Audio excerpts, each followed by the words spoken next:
చేసిన దాని మీద నాకు సంబంధం లేదనడానికి ఇప్పుడు తల్లే కదా. మరి తల్లి కూతుర్లే ఈమె మినిస్టర్ పోస్ట్ ఉన్నది మాకు.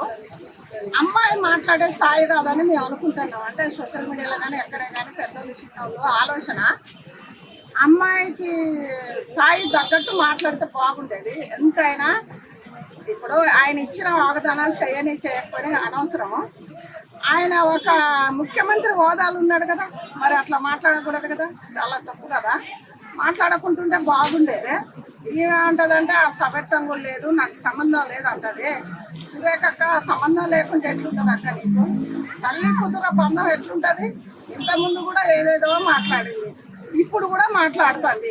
మాట్లాడే ముందు అమ్మాయికి ఆలోచన రావాలిగా. అమ్మాయి వయసు ఎంత?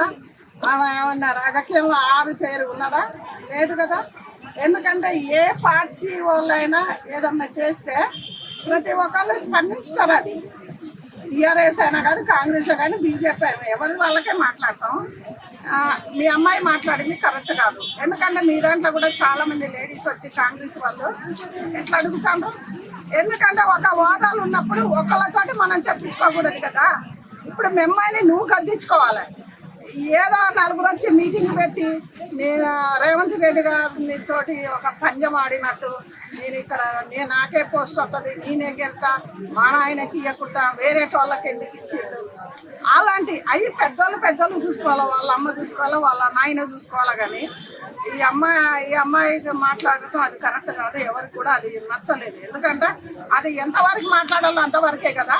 అమ్మాయి మాట్లాడే వయసా?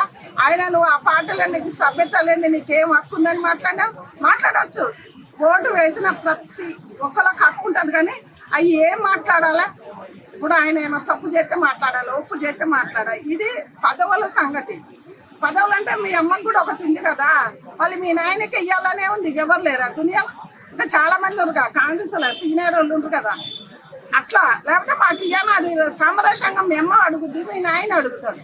దానికి నువ్వు కౌంటర్ ఇచ్చేదైనా ఆయన వయసు నీ వయసుకి ఎంత తేడా? ఒక ముఖ్యమంత్రి అంటే ఆయన మంచోడా చెడ్డోడా ఒక ముఖ్యమంత్రి అన్నది మర్చిపోయింది. అమ్మాయి ఎట్లా మాట్లాడింది?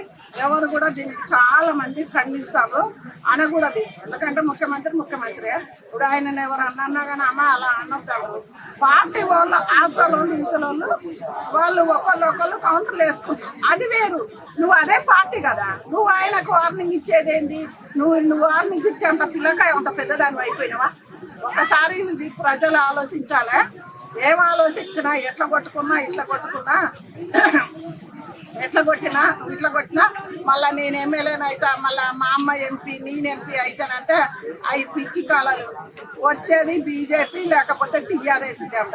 ఎవ్వరు ఏం డబ్బులు కొట్టుకున్నా నేనంతే. వస్తే పెద్ద తలకాయ, వస్తే అది ఈ రెండే కానీ ఏ తలకాయ రాదు. ఇప్పటి నుంచి అలాంటి కళలు కనుక్కుని రమ్మ.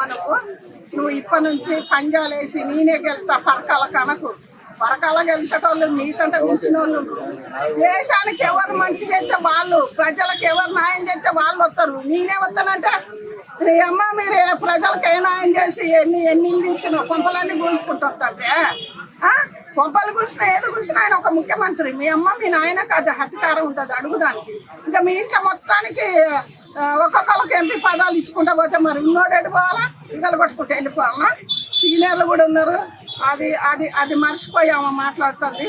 అది మాట్లాడటం జాగ్రత్తగా. ఏదైనా మాట్లాడినప్పుడు ఆలోచించి మాట్లాడాలి. నీకు నోరు ఉంది కదా, నేను మా అమ్మ మినిస్టర్ కదా అని నువ్వు మాట్లాడితే అది కరెక్ట్ కాదు. ఎందుకంటే ప్రజలు అనుకుంటారు మేము ఇక్కడ చెప్తున్నాం. ఎప్పుడైనా ఆలోచించి మాట్లాడాలి. ఇప్పుడు సురేఖ నాకు సంబంధమే లేదు అది ఇది అంటుంది. సురేఖ అక్క నీ బిడ్డకు నువ్వు చెప్పుకునే అంత లేదా?